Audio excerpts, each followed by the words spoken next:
आपत्कालीन चर्चा आहे, त्यामुळे मी या विषयामध्ये फार काय लक्ष म्हणजे वेळ घेणार नाही. परंतु अध्यक्ष महोदय, आपण बघितलं की अनेक ठिकाणी दरडी कोसळल्यात, अनेक ठिकाणी दरडी कोसळल्यात. त्या दरडी कोसळल्या तिथं सुद्धा त्या दरडी रस्त्यावरची मालमा दूर करण्याकरता सुद्धा आज यंत्रणा पूर्णपणे या ठिकाणी आपली सक्षम नाही. यंत्रणा तात्काळ त्या ठिकाणी पोचत नाहीये. अध्यक्ष महोदय, तसं बघितलं तर अल निनोचं संकट हे आपल्यावर भविष्यामध्ये येऊ शकतं, याचं सुतोवाच याच सभागृहामध्ये राज्याचे मुख्यमंत्री माननीय देवेंद्र फडणवीस साहेबांनी आपलं अर्थसंकल्पीय भाषण ज्या वेळेला केलं त्या भाषणामध्ये आपल्यासमोर हे भविष्यातलं संकट येऊ शकतं अशा प्रकारचं सुतोवाच राधाकृष्ण विखे पाटीलजी केलेलं होतं. याचा अर्थ आपल्याला हे कळलेलं होतं की आपल्या राज्यावर अशा प्रकारचं कुठलं तरी नैसर्गिक संकट येऊ शकतं आणि मग ते नैसर्गिक संकट येऊ शकतं ह्याची आपल्याला जर पूर्वकल्पना मिळाली होती तर राज्यकर्ते म्हणून आपण त्याची दखल काय घेतली? केवळ हे संकट येणार म्हणून लोकांना सांगून आपण त्या ठिकाणी आपली जबाबदारी संपवली का? हे सुद्धा उत्तराच्या कोण आता उत्तर देणार आहे मला माहित नाही. राधाकृष्ण विखे पाटील जी देत आहेत महसूल, तुम्ही देणार? चर्चाच बंद करून टाकतो.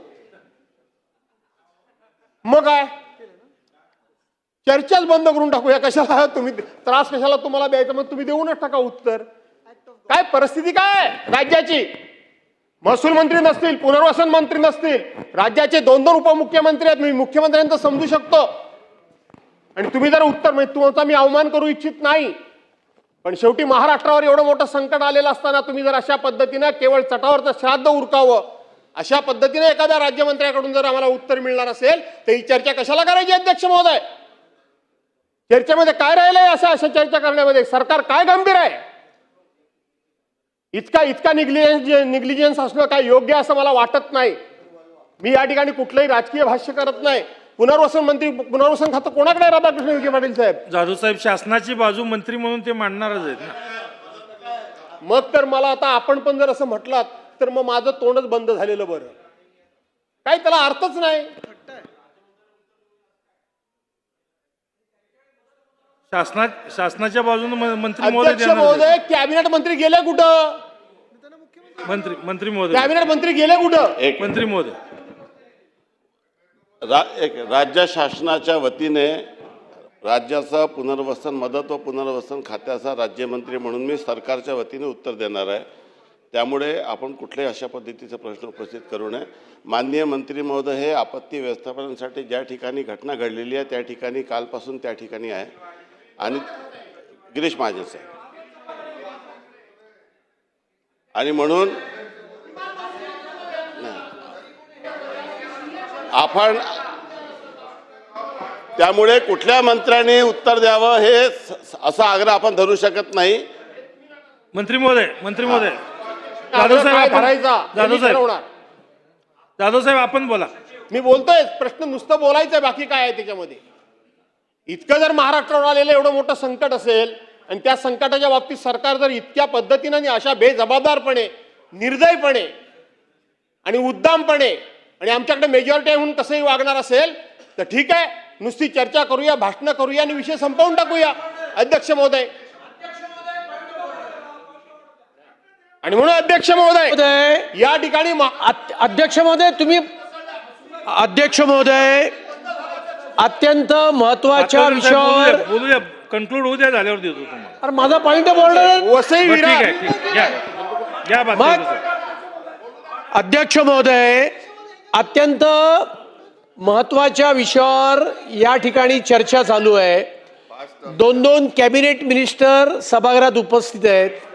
ज्या विषयावर चर्चा आहे त्या विषयाचे राज्यमंत्री सभागृहामध्ये उपस्थित आहेत. मदत पुनर्वसन खात्याचे राज्यमंत्री उपस्थित आहेत.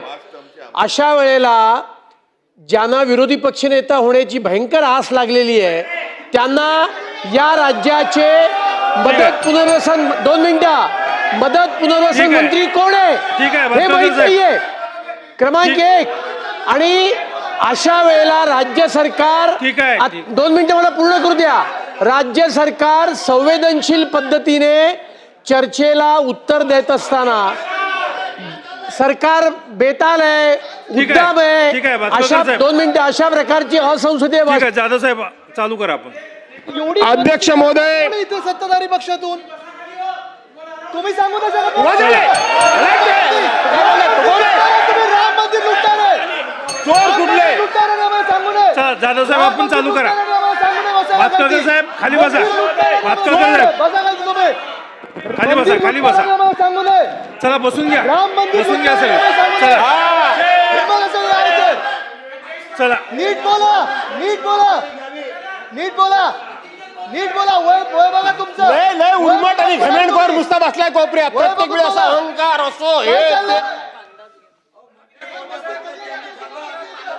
ठीक आहे. भातखळकर साहेब आपण बसा. जाधव साहेब आपण चालू करा. तुम्ही जाधव कोण? साहेब. तुम्हाला अधिकार कोणी दिला? जाधव साहेब आपण चालू तुम्हाला करा. अधिकार कोणी दिला यांना बोलायचा? राम मंदिर कोण लुटणार तुम्ही? आहे, जाधव साहेब आपण बोलू बोला. नये. अरे राम मंदिराच्या चोऱ्या करणारे आहेत तुम्ही. बोलू नये. चंदा चोरा. ठीक आहे, बसून घ्या. हा. आदित्य साहेब बसा. बसा बसून घ्या. आणि म्हणून आदित्य अध्यक्ष साहेब बसा. महोदय ठीक आहे ठीक आहे ठीक आहे. काल बघितलं मी पालनकर संसदेपर्यंत. यांचं बोलणं अहंकारी आणि सगळं काय सर्वज्ञ मी आहे वगैरे अनेक वेळा मी बघितलं ह्या माणसाचं. खरं सांगायला गेलं तर मी म्हणजे सर्वज्ञ. पण आपल्याला आपल्या तुमच्या मर्यादा लोकांना माहिती आहे, तुमचं ज्ञान लोकांना माहिती आहे, तुमची कुवत लोकांना माहिती आहे, तुमची झेप लोकांना माहिती आहे, सगळं माहिती आहे. काय नवीन नाही त्याच्यामध्ये, सगळं माहिती आहे आम्हाला. त्यामुळं तुमची काय ती एकदम असं मला तेवढं कळतं बाकी कोणाला कळत नाही अशी जी वागण्याची स्टाईल आहे ना. प्रश्न महाराष्ट्र. अरे राज ठाकरेंनी सांगितलं होतं काय केलं होतंस ते.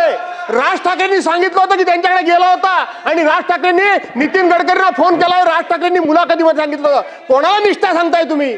कोणाला निष्ठा सांगताय तुम्ही? अरे तुम्हाला घेतलं ना खाली पक्षात बसून कुणी बोलू म्हणून? नका. मला काय भातखळकर शिकवतो तुम्ही? साहेब बसा. पक्ष बदलला चला. नाही. राज ठाकरेंनी नावानिशी सांगितलं होतं तुमचं. तुम्ही राज जाधव साहेब ठाकरेंच्याकडे गेला होता जाधव साहेब जाधव साहेब का? पक्षविषयाचं जाधव काढायचं साहेब काय? विषयावर आपण चर्चा करू. चला. आणि म्हणून अध्यक्ष महोदय संपूर्ण महाराष्ट्राचं लक्ष लागून राहिलेलं आहे की या सभागृहाच्या माध्यमातून आम्हाला दिलासा काय मिळतोय याकडे संपूर्ण महाराष्ट्राचं लक्ष लागून राहिले. म्हणून आपण ही चर्चा अध्यक्ष महोदय या ठिकाणी उपस्थित केलेली आहे. अध्यक्ष महोदय सरकारच्या वतीने सांगण्याची गरज आहे की आज ज्या ज्या ठिकाणी संपूर्णपणे रस्ते खचलेले आहेत, पूल तुटून पडलेले आहेत, त्या ठिकाणी आम्ही त्या ठिकाणची व्यवस्था उभी करण्याकरता कशा पद्धतीनं निधी उपलब्ध करतोय, आम्ही कशा पद्धतीनं या ठिकाणी आम्ही लोकांना दिलासा देतोय, हे या चर्चेच्या माध्यमातून लोकांपर्यंत पोहोचलं पाहिजे. ही खरी आजच्या ह्या चर्चेची अपेक्षा आहे. अध्यक्ष महोदय आपण बघितलं त्या मानखुर्दमध्ये बिल्डिंग कोसळली आणि त्या बिल्डिंग खाली 6 माणसं अध्यक्ष महोदय दुर्दैवानं मृत पावलेली आहेत. आत्ताच सभागृहामध्ये इथं प्रश्न उपस्थित राहिला की पिंपरी चिंचवडमध्ये जो कचरा टाकला कचऱ्याचा ढीग झाला. त्या कचऱ्याचा ढीग एवढा मोठा प्रचंड झाला की बाजूला रहिवासी बिल्डिंग होती. अध्यक्ष महोदय तो कचऱ्याचा ढीग त्या रहिवासी बिल्डिंगवर कोसळला. 6 लोकांचे त्या ठिकाणी मृतदेह सापडलेत. खरं किती खोटं किती माहीत नाही, पण ते अजून 23 लोक त्या ढिगाऱ्याखाली गाडली गेल्याची भीती त्या ठिकाणचे ग्रामस्थ 23 चला, लोक खाली बसून बोलू नका. 23 लोक गाडल्याची अध्यक्ष महोदय भीती हे तिथले ग्रामस्थ व्यक्त करतायत. आणि म्हणून तिथली वस्तुस्थिती खरी काय आहे ती सुद्धा या ठिकाणी सभागृहाच्या माध्यमातून महाराष्ट्राला भुजबळ साहेब कळली पाहिजे. ही आपली अनेक वर्षांची प्रथा आहे. अध्यक्ष महोदय एक आपल्याकडं खोपोलीला अतिशय चांगल्या प्रकारचा एक सामाजिक कार्यकर्ता पोरगा परवांच्या दिवशी ज्या वेळेला हे मिसिंग लिंक सारख्या ठिकाणी दुर्घटना घडली त्या ठिकाणी लोकांना दिवस रात्र मदत करण्याकरता म्हणून तो उपस्थित होता. त्या दिवशी तो टँकर रस्त्यावर पडला आणि 16 तास रस्त्यावर पुणे मुंबई हायवेवर ज्या वेळेला वाहतूक थांबली होती ती वाहतूक मोकळी करण्याकरता म्हणून एक तरुण दिवस रात्र त्या ठिकाणी राबत होता. तोच तरुण परवांच्या दिवशी खोपोलीला एक झाड रस्त्यावर पडलं अध्यक्ष महोदय. आणि झाड पडल्यानंतर तो ते झाड बाजूला करण्याकरता गेला. झाड बाजूला करण्याकरता म्हणून त्याने एक फांदी तोडली अध्यक्ष महोदय. आणि ती फांदी तोडल्यामुळं त्याच्या फांदीखाली दुसरी फांदी त्या ठिकाणी प्रेत झालेली होती. आपल्या लक्षात आलं असेल आपण शेतकरी आहात. प्रेत झाली होती. वरची फांदी तोडल्याबरोबर ती खालची फांदी स्पीडनी एखाद्या रबरासारखी सटकली आणि अध्यक्ष महोदय दुर्दैवानं त्या 22 वर्षाच्या मुलाला इथं सेंटरला मार बसला. अध्यक्ष महोदय सेंटरला मार बसला आणि तो जागच्या जागी खलास झाला. जागच्या जागी खलास झाला. अध्यक्ष महोदय, मी आपल्या मार्फत सरकारला विनंती करतो की आपण बाकीच्या ठिकाणी मदत केलेली आहे, तो सुद्धा कोकणातला, तो सुद्धा त्या कुटुंबातला एकुलता एक मुलगा होता, त्याला सुद्धा सरकारनं मदत केली पाहिजे. तो जातीनं मुसलमान आहे म्हणून त्यांना टाळण्याचं काम सरकारने करू नये, कारण तो लोकांना मदत करण्याकरता म्हणून त्यांनी आपला प्राण गमावलेला आहे. आणि म्हणून अध्यक्ष महोदय, बाकीच्यांना मदत झाली पण त्याला अजून काही मदत झाली नाही. त्याचं नाव वगैरे या ठिकाणी मी आपल्याला डिटेल्समध्ये थोड्या वेळामध्ये देतो अध्यक्ष महोदय, कारण या प्रस्तावावर मी सुरुवात करणार नव्हतो, परंतु सुरुवात अचानकपणे करण्याची वेळ माझ्यावर आली म्हणून आत्ता माझ्याकडे नाव नाही आहे. रात्री ती सुद्धा टी व्हीवर बातमी आपण बघितली. खोपोलीला तिथे आमचे ज्येष्ठ नेते दत्ता मसूरकर आहेत, राष्ट्रवादी काँग्रेसचे, त्यांना मी फोन केला आणि त्यांनाही वस्तुस्थिती समजून घेतली, माहिती घेतली. अध्यक्ष महोदय, त्याला सुद्धा आपण मदत केली पाहिजे. अध्यक्ष महोदय, परवांच्या दिवशी याच प्रस्तावामध्ये विशेष करून आमच्या कोकणातल्या रस्त्यांचा प्रश्न या ठिकाणी आपण मांडलाय. परवांच्या दिवशी पण त्याच्यावर बोललो, परंतु तेवढं काय आता विस्तारानं मला बोलण्याची आवश्यकता वाटत नाही.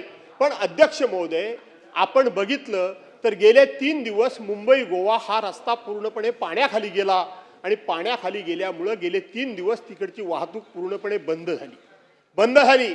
2021ला 23 जुलै 2021ला अशाच पद्धतीनं कोकणामध्ये प्रचंड प्रमाणामध्ये पाऊस पडला, खूप मोठ्या प्रमाणामध्ये पाऊस पडला. अध्यक्ष महोदय, आपल्याला आठवत असेल की संपूर्ण महाड शहर पाण्याखाली गेलं, खेड शहर पाण्याखाली गेलं, चिपळूण शहर पाण्याखाली गेलं. त्या महाडमध्ये तर या पुरामुळं एका गाडीवर 3 गाड्या ऑटोमॅटिक वरती पुरामुळं तरंगत राहिल्या, त्या वरती चढून बसल्या आणि त्या ठिकाणी कोकणामध्ये हा पुराचा प्रश्न हा कायमचा आहे. अध्यक्ष महोदय, आपण जर बघितलं तर कोकणातली प्रत्येक बाजारपेठ ही खाडी किनारी आहे. का खाडी किनारी आहे अध्यक्ष महोदय? त्याचं कारण असं आहे की पूर्वी ज्या वेळेला वाहतूक व्हायची तेव्हा जलवाहतूकच होती, आता सारखे रस्ते वगैरे काही नव्हते आणि म्हणून जलवाहतूक असल्यामुळं मचव्यानं जो माल यायचा तो मचव्यानं येणारा माल त्याच ठिकाणी उतरला जायचा आणि तिथूनच बाकीच्या ग्रामीण भागामध्ये गावामध्ये वगैरे माल जायचा. त्यामुळं भुजबळ साहेब, ह्या बाजारपेठा या त्या खाडीच्या किनारी, समुद्राच्या किनारी, बॅकवॉटरच्या किनारी तिथं वसल्या ह्या बाजारपेठा नैसर्गिक आहेत. आणि कितीही आम्ही जरी नोटीस देऊन आमचं काम करतो, महसूल खातं काय करतं? प्रत्येक वेळी अशा पद्धतीचा, तुम्ही महसूल खातं सांभाळलेला विखे पाटील साहेब, प्रत्येक वेळी अशा पद्धतीचा प्रसंग आला, अशा प्रकारच्या काय घटना घडल्या किंवा मान्सून पूर्व, पावसाळ्यापूर्वी महसूल खातं एक पत्र देतं की असं तुमच्या घरांना धोका आहे, तुम्ही या ठिकाणी स्थलांतर करा, नपेक्षा आमच्यावर ही जबाबदारी राहणार नाही. ही नोटीस दिली म्हणजे आपलं कर्तव्य संपतं असं नाही, हा एक भाग झाला. परंतु त्यांचं स्थलांतर करा म्हणजे कुठे करा, कसं करा, त्यांनी कुठे जायचं, त्यांनी राहायचं कुठे, त्यांचा व्यापार उदीम चालणार कुठे अध्यक्ष महोदय? आणि म्हणून ते स्थलांतर करू शकत नाही. त्याच्याकरता अध्यक्ष महोदय, मी एक प्रस्ताव दिला होता, आपण ऐकून घ्या. भुजबळ साहेब, तुम्ही सिनियर आहात, राधाकृष्ण विखे पाटील साहेब आहेत, दुसरे आमचे ग्रामविकास मंत्री पण आहेत. आपण त्यावेळेला एक प्रस्ताव दिला होता, ज्या वेळेला ते 23 जुलै 2021ला ज्यावेळेला कोकणामध्ये पूर आला आणि सगळी पाण्याखाली शहरं गेली, त्यावेळेला तत्कालीन मुख्यमंत्री माननीय उद्धव बाळासाहेब ठाकरे कोकणामध्ये गेले होते. त्यावेळेला आपण अध्यक्ष महोदय एक प्रस्ताव दिला होता. काय प्रस्ताव दिला होता? विशेष करून चिपळूण, महाड आणि खेड करता येणारं पाणी जे आहे, कोयना धरणातलं जे पाणी आहे, ते कोयना धरणातलं पाणी, या पाण्यामुळे चिपळूणमध्ये मोठ्या प्रमाणात जे पूर होतो. अध्यक्ष महोदय, कोयनेचं पाणी चिपळूणकडे सोडलं जात नाही. आमच्या लोकांचा खूप मोठा गैरसमज आहे. कोयनेतलं ज्यावेळेला पाणी जास्त होतं आणि ज्यावेळेला त्याचे दरवाजे उघडले जातात त्यावेळेला ते पाणी सांगली, कोल्हापूर, कराड या भागाकडे जातं, मिरज या भागाकडे जातं, आमच्या भागात येत नाही. पण तरी सुद्धा त्या पाण्याचा आम्हाला त्रास एवढ्या करता होतो की धरणामध्ये पाणी जास्त झालं की सगळे टर्बाईन चालू करावे लागतात, सगळी पॉवर जनरेट करावी लागते आणि जनरेट केलेली पॉवर जे टेल वॉटर म्हणून जे निघतं ते सगळं आपल्या चिपळूणकडे येतं. आणि त्याच वेळेला जर भरती ओहोटी आली तर भरती ओहोटीचं पाणी आणि हे पाणी शहरामध्ये शिरल्यामुळं त्या ठिकाणी संपूर्णपणे बाजारपेठ पाण्याखाली जाते. मग त्यावेळेला उद्धव साहेबांच्या समोर आपण एक प्रस्ताव ठेवला की जिथे कोयनेचं पाणी 4थ्या टप्प्यातून बाहेर पडतं ते बंद नाल्यातून बाहेर पडतं, त्याच्या पुढं हे पाणी ओपन होतं आणि म्हणून हे जर पाणी आपण पुढे गोळकोट खाडीच्या पुढं बंद नाल्यातून पाणी जर पाठवलं तर शहराला पाण्याचा धोका बसणार नाही. अध्यक्ष महोदय, तिथल्या तिथं उद्धव साहेबांनी त्या संदर्भामध्ये निर्णय घेतला आणि महाड, खेड आणि चिपळूण करता 10,000 कोटी रुपयाची तरतूद ताबडतोब केली. 10,000 कोटी रुपयाची तरतूद केली. त्याचबरोबर या शहरातली गाळ काढण्याकरता सुद्धा त्याच्यामध्ये तरतूद झाली. त्यातले 3,300 कोटी रुपये एकट्या चिपळूण करता त्यांनी दिले. आणि मग तुम्ही पण गेला होतात त्यावेळेला, पूर झाला त्यावेळेला, आणि म्हणून त्याचं काम जोरात चालू झालेलं आहे. या वेळेला चिपळूणमध्ये फार पाणी गेलं नाही, कारण गाळ काढण्याचं काम मोठ्या प्रमाणात झालं. अर्ध पाणी हे बंद नाल्यातून पास व्हायचं आलंय, ती काम पूर्ण व्हावं, खेडचं काम पूर्ण व्हावं, महाडचं काम पूर्ण व्हावं आणि हा बाजारपेठेचा प्रश्न जो आहे तो अध्यक्ष महोदय आपण त्या ठिकाणी सोडवला पाहिजे. पण त्याच वेळेला माझा जो प्रस्ताव होता तो प्रस्ताव हा होता की लोकांना आपण नोटीस देतो, त्या ठिकाणी शिफ्ट व्हा म्हणून म्हणतो, त्यांनी जायचं कुठं? त्याकरता म्हणून आपण तिथल्या लोकांना स्थलांतरित करण्याकरता कुठल्या गावामध्ये नेऊन ठेवतो, कुठे ठेवतो, त्याचा आपल्याला हिशेब नसतो, पत्ता नसतो. आणि कोणीही आयुष्यातली 10-15 वर्षे एखाद्या सरकारी खात्यामध्ये नोकरी केली आणि एखाद्या भाड्याच्या खोलीमध्ये तो जर माणूस राहिला आणि 10 वर्ष पूर्ण झाल्यानंतर त्याची बदली जर दुसरीकडे झाली तर त्या भाड्याच्या खोलीतून बाहेर पडताना सुद्धा त्याला अनंत यातना होतात, त्याला दुःख होतं, तो कष्टी होतो. त्या 10 वर्षाच्या कालावधीमध्ये त्या भाड्याच्या खोलीशी एवढ्या पद्धतीची अटॅचमेंट त्याची असते. इथं तर पिढ्यानपिढ्या आमची घरं, दारं, नाती गोती, माणसं, जमीन, जुमला, शेती, वाडी, हे सगळं ज्या भागात आहे ते भाग सोडून जाणं कोणालाही शक्य होत नाही, जड जातं. आणि म्हणून माणूस काय म्हणतो, इथून स्थलांतर करण्याच्या ऐवजी जे व्हायचं ते होईल, मेलो तरी चालेल, इथंच राहतो शेवटपर्यंत. आणि म्हणून आपण त्यावेळेला एक सूचना केली होती की जी सरकारनं ताबडतोब मान्य केली होती की गावागावामध्ये एक बिल्डिंग बांधून ठेवली पाहिजे, इमारत बांधून उभी केली पाहिजे एखादी गावामध्ये, आणि त्या इमारतीमध्ये 800 ते 1000 स्क्वेअर फीटाची एक खोली भुजबळ साहेब तयार करायची. त्याच्यामध्ये टॉयलेट, बाथरूम वगैरे सगळं तयार करायचं, मुंबई शहरासारख्या, पुण्यासारख्या शहराच्या. आणि त्याच गावामध्ये 25 खोल्यांची, 50 खोल्यांची इमारत आपण बांधली तर त्या लोकांना तिथल्या तिथं गावात शिफ्ट करता येईल. त्यांच्या मुलांच्या शाळाबाळांचा प्रश्न अडचणीत येणार नाही, त्यांच्या जमीन जागेचा प्रश्न अडचणीत येणार नाही, त्यांच्या कुठल्याही तिथल्या अधिकाराचा, नात्या गोत्याचा कशाचाही प्रश्न निर्माण होणार नाही. कुठेतरी जायला लोक तयार नसतात. आणि म्हणून त्या गावामध्ये जर आपण एक इमारत बांधली आणि जे कोणी बाधित होतील त्यांना तिथे पाठवलं तर मला वाटतं कमी खर्चामध्ये, विनासायास, कुठल्याही प्रकारची अडचण न येता आणि कोणालाही जबरदस्तीनं स्थलांतर करायची वेळ न येता आपलं ते काम होईल. आणि म्हणून हा प्रस्ताव शासन दरबारी त्या ठिकाणी आपल्याकडे आहे, त्या संदर्भामध्ये आपण गांभीर्यानं विचार करावा अशा प्रकारची अध्यक्ष महोदय विनंती करतो. अध्यक्ष महोदय, सगळ्यात मोठा जो प्रश्न आता सुरू झालेला आहे तो प्रश्न म्हणजे आपला खूप मोठा गाजावाजा करून त्या ठिकाणी हा जो मिसिंग लिंक आहे, हा मिसिंग लिंकचा जो आपण पुलाचं उद्घाटन केलं 1 मेला आणि त्या पुलाची जी काही गळती झाली, ती जी काही गळती झाली त्या गळतीच्या संदर्भामध्ये मोठ्या प्रमाणामध्ये चर्चा झाली.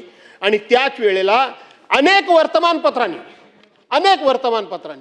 त्या मिसिंग लिंकच्या एकंदरीत क्वालिटीबद्दल, कामाबद्दल आणि प्रामाणिकपणाबद्दल, दर्जाबद्दल खूप मोठ्या प्रमाणामध्ये शंका उपस्थित केलेल्या आहेत. अध्यक्ष महोदय, लिंकची सुरक्षा तपासणी करा, IIT मुंबई करणार ऑडिट, कोसल धरणाचे 12 बळी, 15 दिवसात 1000 झाडांची पडझड, किनारा मार्गाच्या बोगद्याला गळती, शहर उपनगरातील रस्ते उखडले. मी हे सगळं वाचून दाखवत नाही. दळणवळणाची दैना, कंत्राटदार अधिकारी घर मालकाविरोधात गुन्हा, त्याच वेळेला 68हून अधिक एक्सप्रेसना फटका. म्हणजे एक्सप्रेस ट्रेन ज्या आहेत त्या 68 फेऱ्या बंद झाल्या. लोकांचे जीव गेल्यावरच तुम्हाला जाग काय येते असा प्रश्न तुम्हाला लोक विचारतायत. त्या संदर्भामध्ये सुद्धा आपण विचार केला पाहिजे.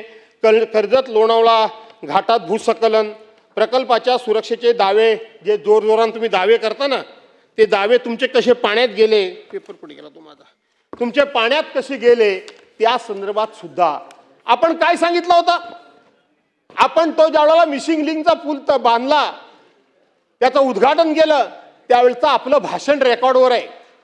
भाषण रेकॉर्डवर आहे की आम्ही हा जो पूल बांधलेला आहे तो पूल 240 किलोमीटर ताशी 240 किलोमीटर वेगाने जरी वादळ झालं, हवा आली, तरी ह्या पुलाला अजिबात धक्का लागणार नाही. पण त्यावेळेला जर बघितलं बरं उत्तर सांगा ना नंतर, काय हरकत नाही. आणि म्हणून त्या दिवशी मात्र त्या पुलाच्या तिथं 70 ते 80 किलोमीटर ताशी वादळ वेगानं वाहत होतं. 70 ते 80 किलोमीटर मध्ये तुम्ही सांगा झालं नाही झालं, पण वरून धो धो धो पाणी पडताना, दगड पडताना, माती पडताना, राडा रोडा पडताना, लोक जीव घेऊन पळताना, सगळं ट्रॅफिक बंद होताना दुनियेनं बघितलंय. तुम्ही हो अगर नाही म्हणून फायदा काय? जे लोकांनी स्वतःच्या डोळ्यानं बघितलं त्यामुळे तुम्ही होय म्हटलात काय नाही म्हटलात काय, जनतेचा आता तुमच्यावर विश्वास राहिलेला नाही. तुम्ही प्रत्येक गोष्ट मोठमोठ्या घोषणा करता. 1 मेला उद्घाटन झालं या पुलाचं. काय पुलाचं आपण सांगितलं होतं, पुलाबद्दल काय काय मोठेपणा आपण सांगितला होता. यामध्ये पुलाची डिझाईन कॅनडामध्ये तयार करण्यात आली. काय सांगितलं? पुलाची डिझाईन कॅनडामध्ये तयार करण्यात आली. महत्वाच्या चाचण्या डेन्मार्कमध्ये पार पडल्या.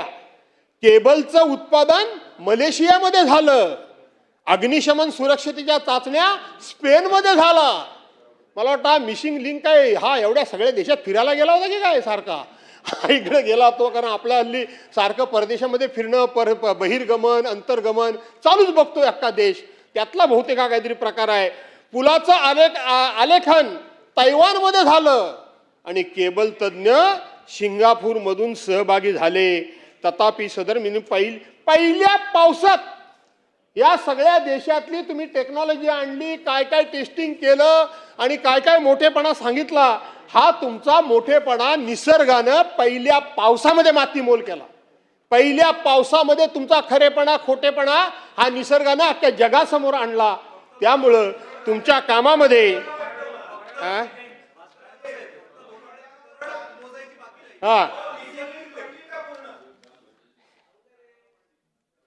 कोण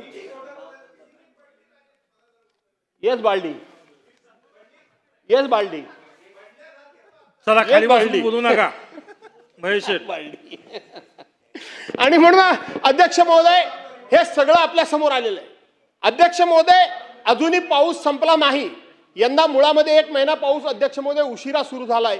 आता ज्या भागामध्ये पाऊस पडला नाही त्या भागामध्ये सुद्धा अतिवृष्टी होऊ शकते. आणि म्हणून अशाच प्रकारची दुर्घटना, अशा प्रकारचं संकट हे येऊ नये अशा प्रकारची मी प्रार्थना करतो. पण जर आलं तर आपण काय तयारी दर्शवलेली आहे अध्यक्ष महोदय हे महाराष्ट्राला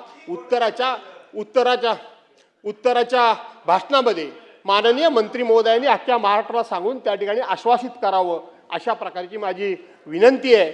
आणि त्याचबरोबर अध्यक्ष महोदय आपण बघितलं, मी आता सांगितलं कोकणाचा रस्ता झालेला नाही, मुंबई गोवा रस्ता. पण अध्यक्ष महोदय त्या पावसामध्ये 5 आणि 6 तारखेला त्या खारपाड्याजवळ तिथं टोल वसुली सुरू केली. ही सगळे राज्य म्हणजे टोळ धाड आहे. टोळ धाड म्हणजे तुम्हाला माहिती आहे ना, तुम्ही शेतकरी आहात. तिथे टोल वसुली सुरू केली. अनेक लोक त्या पावसामध्ये धोधो पडणाऱ्या पावसामध्ये उपोषणाला बसले होते. रस्ता पूर्ण नाही हे मंत्री महोदय स्वतःच कबूल करतील. बिचारे पहिल्यांदाच सांगितलं की मी जानेवारी महिन्यामध्ये पूर्ण करतो. तेव्हा मी गमतीनं म्हणालो होतो जानेवारी कुठला तेवढं साल सांगा, कारण 2011 पासून हा रस्ता अजूनही पूर्ण झालेला नाही. आणि म्हणून मंत्री महोदय तुम्ही या ठिकाणी आहात, रस्ता पूर्ण करा, मग टोल वसूल करायचा की नाही करायचा हा तुम्ही निर्णय घ्या. परंतु अद्यापपर्यंत रस्ताच पूर्ण झालेला नाही. त्या सिंधुदुर्गमध्ये सुद्धा अशाच पद्धतीनं टोल वसुली करायला सुरुवात केली. त्याला लोकांनी विरोध केला. आपण तूर्त तो थांबवलेला आपण. तशाच पद्धतीनं खारपाड्याच्या बाबतीत आपला या ठिकाणी ताबडतोब आदेश जाईल. कशा करता घेते, कारण तो मागच्या वेळेला जेव्हा 40 टोल राज्यातले बंद केले, आपण 40 टोल एकमापी बंद केले, त्यावेळेला तो बंद झालेला टोल होता. आत्ता तो पुन्हा चालू केलाय. तुमचा रस्ता पूर्ण होऊ द्या, नंतर त्याच्यावर काहीतरी एकदा विचार आपण करू. काही करायचं नाही अशातला भाग नाही. तुम्ही त्या रस्त्याने गेला असाल, तुम्ही बघितलं कर्नाला खिंडीमध्ये तुमचा रस्ता तुमचा म्हणजे तुमचा असं समजू नका, पण तुमच्या अधिकारींना इतके हुशार ना, रे रे रे रे रे रे असे अधिकारी मी कुठे बघितलेच नाहीत. मी परवांच्या दिवशी आमच्या इथं अमित साटमांनी मला विचारलं की भास्करराव 1.8 मीटरमध्ये तुम्ही सांगताय काय? तर हो, मी पुन्हा पुन्हा सांगितलं.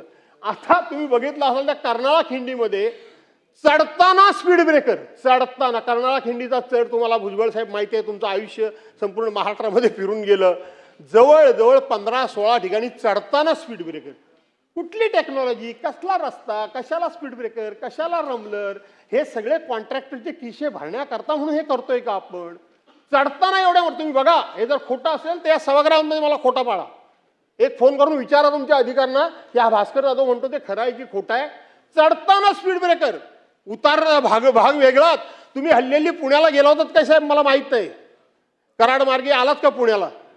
कराड मार्गे पुण्याला आल्यानंतर तो आपला घाट कुठला पहिल्यांदा जायचो? तो शिवाजी महाराजांनी बैला बांधलं केकेसला, खंबाटकी नाही, आपला पुण्याचा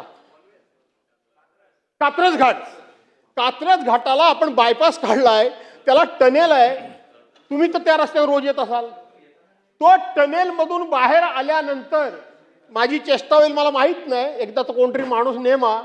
टनेल मधून बाहेर आल्यानंतर त्या सयाजी हॉटेलपर्यंत मला वाटतं रमलर तुम्ही जे टाकले त्या रमलर त्याची संख्या 1000च्या खाली होणार नाही. 1000 रमलर होती. काय चाललंय काय? हे कसले रस्ते? एक तर रस्त्याला मरणाचं ट्रॅफिक असतं, कुठून स्पीड वाढवणार? बरं, स्पीड वाढवायचं, गाड्या आहेतच ना, गाड्या त्या कंडिशनच्या असतात, चांगल्या गाड्या आता आहेत. आणि म्हणून 1000 तुमचे रमलर, 1000 किमान असतील, 1000 रमलर नक्की असतील राजे. आणि म्हणून हे आता कुठंतरी आपण एक तर रस्ते करत नाही, केले तर आपण त्या ठिकाणी कशा पद्धतीचे करावेत.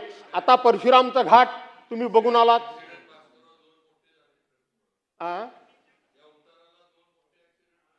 साहेब ऍक्सिडेंट हे होतच राहणार. तुम्ही एवढे हजारो रमलर टाकून काय होणार? त्यातून काय होणार? काय अख्खी गाडी धड अख्खी सगळं मी तुम्हाला सांगू का साहेब?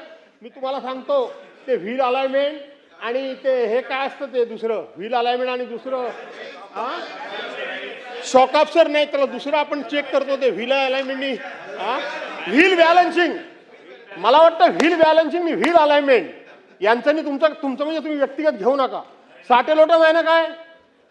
अख्खी गाडी अशी धडधड धडधड धडधड धडधड धडधड. अरे काय चाललंय काय? 220 किलोमीटरच्या स्पीडच्या आपण गाड्या तयार केल्या, 240 किलोमीटरच्या गाड्या तयार केल्या आणि हे सगळे रस्ते काय ते नाही माझी मोडली मंत्री नाही. महोदय खाली बसून बोलू नका आता, असते त्याची चर्चा होऊ द्या का. नाही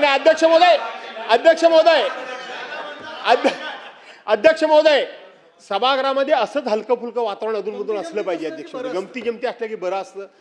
टेन्स वातावरण असता कामा नये खरं सभागृहामध्ये. काय भुजबळ साहेब थोड्या वेळा करता टेन्स, पुन्हा हसणं खेळणं बोलणं.